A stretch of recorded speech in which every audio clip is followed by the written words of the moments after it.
Calm yourself down. Don't give in to the feeling. You can turn it all around just by breathing. So here we are, Jack. This is our very first, I don't know what we're going to call this. I guess it's our little podcast. Shanti Chakra, Art in Prisons podcast. Arts in Prison. I can't even remember what the name of it is. I gotta get that memorized. It's Shanti Chakras 1111 on Facebook. That's our group. So Jack is, where are you at, Jack?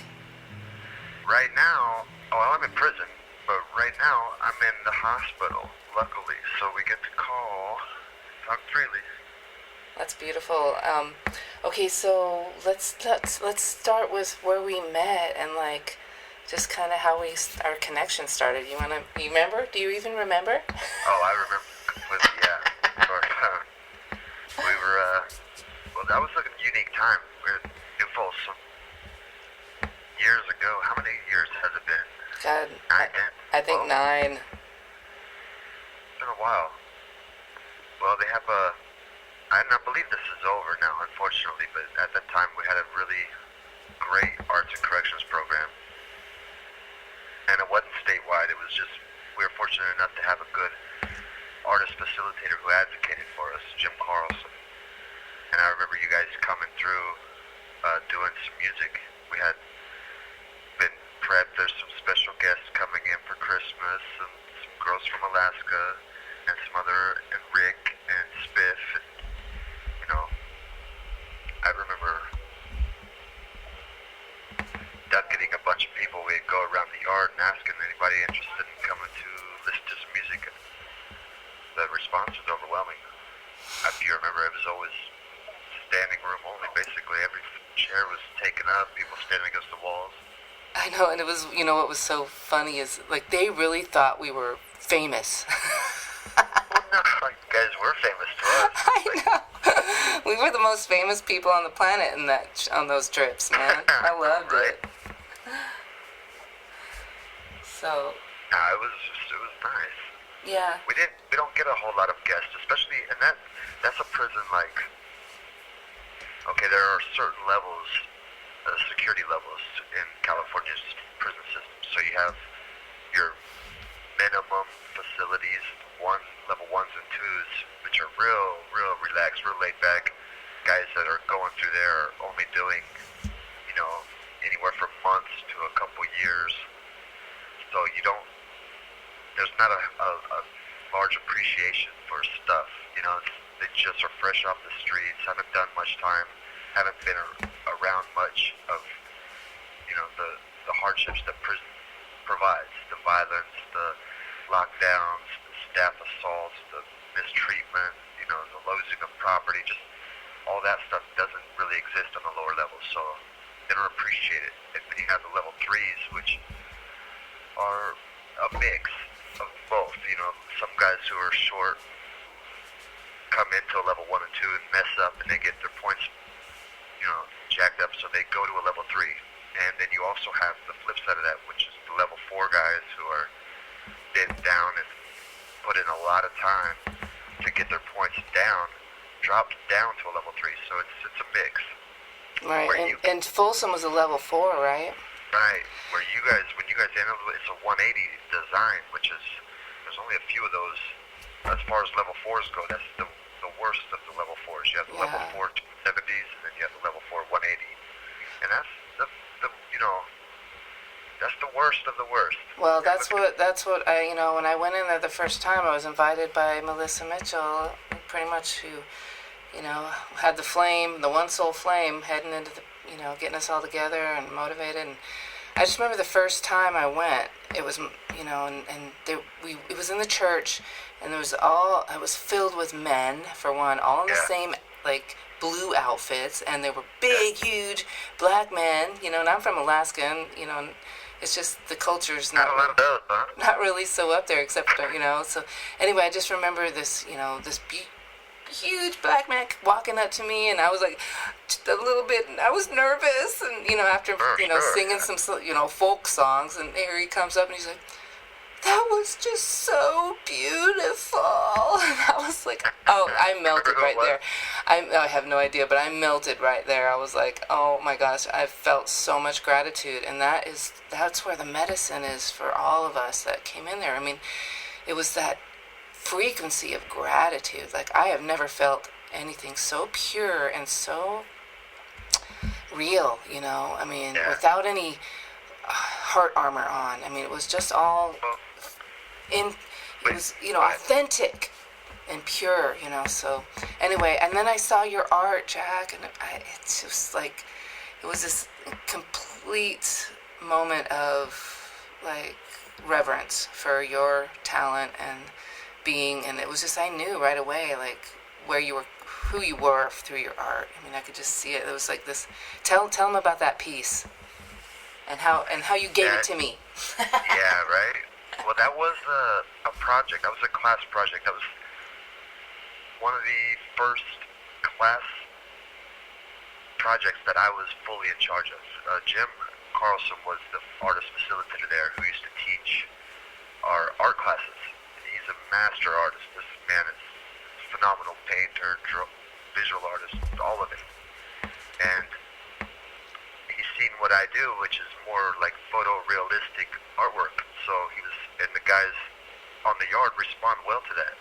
He said, he prompted me to think of a project that we could do that I could teach these guys what I do, from start to finish, what it is that I do. And we had decided on just pulling out a bunch of National Geographic magazines and taking out 3 photographs and learning how to combine them into one art piece, a plant, animal, or place or person, like those 3 or 4 options. And I chose a few more. Obviously, I went with the lion, the elephant, the pheasant, which are the feathers, the shoulders of a man who was in full, like, armor, like from the knights, round table era, like the King Arthur era, and then the tree out of the head. And as I was going, the nose kind of looked like a dragonfly, so I made it into a dragonfly. Yeah, and it was just incredible. And that's, what I just downloaded or uploaded this thought that as I make this our first podcast, that's going to be the picture on the video. So yay!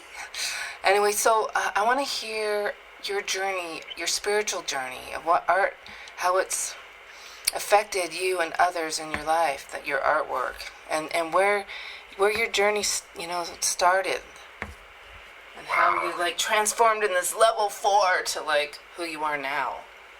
Yeah, my journey started in a rough way, man. I was a kid. I was a young kid, fresh life sentence, and a lot of anger, a lot of fear, a lot of resentment. And even though I really didn't realize it at the time, if I look back now, art has always been there. It just didn't. The guidance wasn't there to go along with it. So I was always drawing. It was a means to an end for me. I would draw cards and make $1.50 a card. That's how I survived for years. Wow. But I was angry. A lot of violence was intermixed in there. I mean, nobody really took me in, and there was because I looked up to older guys. When I was a kid, I'd come into prison.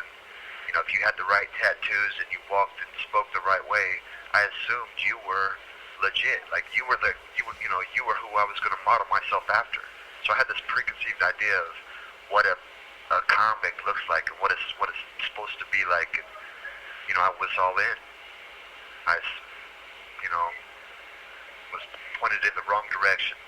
I was told to, let's go do this, and I caught multiple stabbings, and I was spent a lot of time in the shoe. And while I was in the shoe, I remember very clearly the proverbial fork in the road, or whatever you want to call it. Like, I remember that the opportunity to either continue going the way I was going, or to veer left, or whatever. And it was a book called We're All Doing Time by Bo Lazoff. It was kind of a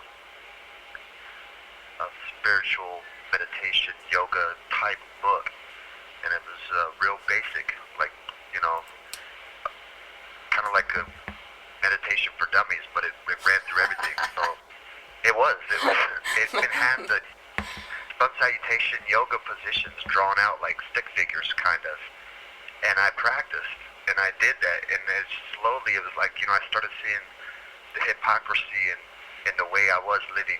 Like these guys that speak on things and tell, you know, and have so much, I don't know if it's control over molding of minds. It's almost like I was a child, even though I was a grown man. But as far as my experience, I was naive, and I wasn't well versed in how to do time. You know, I learned from the movies and stories and other people's, you know, experiences instead of really living in my moments. And as a result, I was a little warped in my thinking. So, and I started seeing these guys aren't really doing what they're saying. They're not living how they're speaking. You know, they're having other people live for them. So I saw how hypocritical they were, and a lot of the beliefs were that I held at the time. And I slowly started realizing, like, I've claimed my own power by, you know, forming a reputation as who I was at that time, and I could do a lot with that because there was fear and respect. I hate to admit it, but it was both. And if I choose what do I, and I, you know, I guess what I'm saying is, at that point in my life, I was questioning, what do I do with that? You know, do I continue to repeat these cycles of manipulation, or do I change and be the best I can be and leave this yard or this building or whatever a better place than when I arrived? I mean, I read that quote somewhere, or was told by somebody that quote, it goes something like, leave the world a better place than when you found it. And that's the ultimate, you know, gift you can give or whatever to life, you know. Yes, yeah, Your totally. homage. It's about being so able to give and receive, you know, learn that infinite cycle. It's you know, metaphysical formula, really. It really is, and it's magic in it. It's the ability to love it was alien to me. It was a concept, I mean, it was something I hadn't practiced, especially as an inmate, a convict. That's not something I was, you know, I reserved that for my family, and you know, I got a small family as that goes. I got two sisters and my mom and my nephew was a baby at that time, that was my core, that's who got my love. You know, that's who I was comfortable giving that to, and I realized that's just not okay. I mean, everybody deserves it, whether they give it back or not. If I'm walking in love, and I mean that in love's presence at all times, it's recognized, it's noticed, and people gravitate towards that, especially on a level 4, 180 prison yard where it's lacking, you know? Well, that's the whole Shanti Chakra mission, is to, you know, and you know, I've been supporting getting art supplies in a little bit here and there. Everybody's been supporting. I'm sending him cards that he's getting, you know, I'm printing them off, and so he can have a little extra money, and he had, you know, care packages, whatever. I'm supporting this mission of bringing art into the prisons so that they have an opportunity to see their own divinity of how they are creators, you know. And Jack, you are you're holding the light in this really, tough, dark place. There are days, I'm not going to lie to you, there are days that I don't feel like it. I feel like I'm that same dark individual, but I believe a good friend of mine, Rick, I probably told you this before. Rick Meisner Rick Meisner. Oh, he's a great guy, man. He's one of my teachers. I mean, he was one of my mentors, and Let's give a plug for his nonprofit. Definitely. What is his nonprofit? I'm not even aware of that. Inside Circle. Oh, the Inside Circle. Yeah, I'm definitely familiar with that. Yeah. Well, that's it. That's part of it. I mean, that group, the seed was planted while I was in the shoe, and I was still not quite there. Like, I was still prepared to harm individuals. I was still prepared to continue doing what I had to do, but I knew it wasn't right. So that there was a tug. I was straddling the fence, if you will. One foot in the path of light, and one foot in the life of darkness. And that's the best way I can explain it. I was not the journey. The journey. Yeah, exactly. I was, I chose to go veer left, like I said, but I was just dabbling. I was like, I'm not too sure about this. It was all alien. It was new territory for me. And he and Marty Williams and I love Marty. Charles Owens. There's just guys that had, started doing this. Pat Nolan, obviously, I'd never met him, but he started the men's group on the yard, and I've heard so much about him, and I've read his great, phenomenal writer.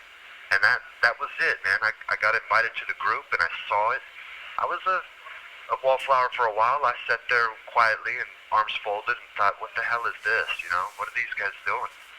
This isn't. But then it's like, it was contagious. It's like I needed this, and I was all in. I got to do a lot of self-work. I learned, and great men and facilitators walked me through a lot of my, past pain and issues that I had no idea were blocking my ability to love. It was just part of my growth, part of my change, and I absorbed it all so much. I was just all in at that time. I was so hungry for it, and it got me to a point of, I'm thinking of, might as well face it, I'm addicted to love. Right? I should have had that theme song going as I walked around the yard. I should have had somebody singing that behind me. That was never the words are great, but it always drove me nuts. Right? Oh my gosh. Well, and so 9 years, and here we are telling the story. I mean, it is a journey. It is. You've been there it's the like whole we're ready. way. I've been doing so much self-discovery, in the last, through this whole time we've been together, but really is propelled in the last 6 months, where I've been able to feel fearless, and it's like, it's time to share, it's time to activate, it's really time to, do our work and not be, and I'm at a place of fearlessness, and, and I've been checking out Ear Hustle, SQ.com, which has really inspired me too. That's why we're here on this podcast.